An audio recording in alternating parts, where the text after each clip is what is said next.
আমি মনে করি ক্লোজটা কিছুই না, এটা একবারে সামান্য একটা তুরির ব্যাপার। ওকে,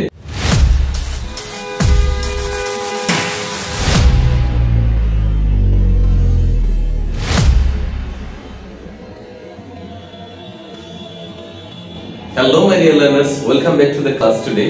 সো আজকে আমরা এমন একটা বিষয় নিয়ে আলোচনা করব, সেটা হচ্ছে একটা গ্রামারের পার্ট।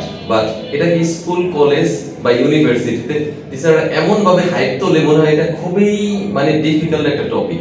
শুধু এটা না, আমরা যখন স্কুলে পড়তাম অথবা কলেজে পড়তাম তখন টিচাররা এমন ভাবে এগুলোকে হাইলাইট করতো, এটা ওভাররেটেড নাকি আন্ডাররেটেড বুঝতেই পারতাম না। ফ্রেজ ক্লোজ এগুলা মাথা খারাপ করে দিত এগুলো বলতে বলতে। তো এটা আমি না বুঝে স্টুডেন্ট যে এখন পড়তেছে, যারা এখন স্কুলে ওই প্রবলেমটা ফেস করতেছে, তারাই এখন এটার ডেফিনিশন দেবে এবং তারা এটা সম্পর্কে বুঝাবে। আমি বলতে গেলে মনে করবেন যে স্যার মনে হয় অনেক ইজি করে বুঝায়।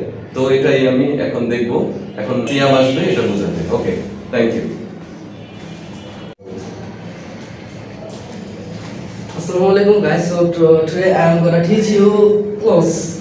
So আমি আজকে কেন ক্লজ বুঝাবো, কারণ এটা এমন একটা জিনিস স্কুল কলেজে শিক্ষার্থীদের মাথা খেয়ে ফেলে এমন একটা জিনিস ক্লজ। তো অনেক বোরিং একটা জিনিস, বাট টিচার এমন ভাবে বোঝায় যে যেমন এটা কি বলবো লাইন অফ অ্যাটমিক বম্ব বা রাসায়নিক সংকেত, এই টাইপের কিছু একটা মাথা খেয়ে ফেলে এক কথায়। তো এই সহজ জিনিসটা আজকে সহজভাবে বোঝানোর চেষ্টা করবো যাতে আপনারা সহজভাবে বুঝতে পারেন। তো ফার্স্টলি আমি ডেফিনিশনটা দিব।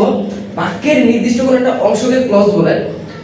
So clause is a part of sentence. Like if I give an example, though he is poor but he is honest. Though he is poor he is honest. আমি যদি বলি though he is poor, যদিও সে গরিব, কিন্তু এখানে তো কোনো অর্থ প্রকাশ পায় না। বাট আমি যখন বলবো যে he is honest, এটা কোনো অর্থ প্রকাশ করে, কারণ সে বড়লোক হতে পারে, সে গরিব হতে পারে, যেটাই হোক সে সৎ। he is honest, সে সৎ, এটা একটা কোনো অর্থ প্রকাশ করে। কিন্তু though he is poor, এটা পুরোপুরি নির্ভরশীল he is honest এর উপরে। সো এই ক্ষেত্রে আমরা ক্লজকে দুই ভাগে ভাগ করি। এক, প্রিন্সিপাল ক্লজ। এখানে প্রিন্সিপাল ক্লজ বলতে বোঝায় ওই সেন্টেন্সটা যে he is honest। Principal clause হলো এমন ক্লজ যেটা সম্পূর্ণরূপে নিজের অর্থ নিজেই প্রকাশ করতে পারে। আসলে এটাও স্কুল কলেজের টিচার এমন ভাবে বোঝায় যে প্রিন্সিপাল ক্লজ, ডিপেন্ডেন্ট ক্লজ, তারপরে প্রিন্সিপাল ক্লজ, ইন্ডিপেন্ডেন্ট ক্লজ বলে আরো বিভিন্ন রকম নাম দেয়, যে স্টুডেন্টরা মনে করে যে ক্লজ মনে আসলে পুরো গ্রামার জুড়ে পড়েছে। তো প্রিন্সিপাল ক্লজটা জিনিসটা কি, যে একটা বাক্যের একটা অংশ যেটা সম্পূর্ণরূপে নিজের একটা অর্থ প্রকাশ করতে পারে, অথবা এমন একটা বাক্যের অংশ যে নিজের অর্থ প্রকাশ করতে পারে আবার অন্য একটা বাক্যের অংশকে সম্পূর্ণ অর্থ প্রকাশ করার জন্য সাহায্য করতে পারে। আবার আরেকটা ক্লজের আরেকটা পার্ট হলো সাবঅর্ডিনেট ক্লজ। এটা সম্পূর্ণরূপে প্রিন্সিপাল ক্লজের উপর নির্ভরশীল। ওই যে though he is poor, though he is poor, যদিও সে গরিব, এটা হলো সাবঅর্ডিনেট ক্লজের উদাহরণ। তো আরেকটা ক্লজ আছে অপশনাল, ওইটা হলো কোঅর্ডিনেট ক্লজ। ওই ক্ষেত্রে আমরা এই ভিডিওতে যাব না, আমরা অন্য একটা ভিডিওতে কোঅর্ডিনেট ক্লজ সম্বন্ধে বোঝানোর চেষ্টা করব। তো লাস্টলি আমরা যদি দুইটা ক্লজের ডেফিনিশন সংক্ষেপে বলতে চাই, তাহলে প্রিন্সিপাল ক্লজের ডেফিনিশন হলো if a part of sentence can express a meaning of itself, it will be called principal clause।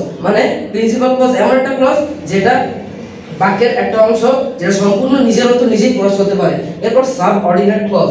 Subordinate clause হচ্ছে if a part of sentence cannot express a meaning without the principal clause, অর্থাৎ principal ক্লজের উপর নির্ভরশীল হওয়া ব্যতীত যদি কোনো বাক্যের অংশ নিজের অর্থ প্রকাশ করতে না পারে, সেক্ষেত্রে আমরা it will be subordinate clause or it will be said subordinate clause। এটা আমরা বলবো subordinate clause অথবা dependent clause। কারণ যেহেতু সাবঅর্ডিনেট ক্লজটা প্রিন্সিপাল ক্লজের উপর নির্ভরশীল, সেক্ষেত্রে আমরা বলতে পারবো সাবঅর্ডিনেট ক্লজটা একটা ডিপেন্ডেন্ট ক্লজ আর প্রিন্সিপাল ক্লজটা হচ্ছে independent clause. So that's all for today. Wait for the next video for optional wording.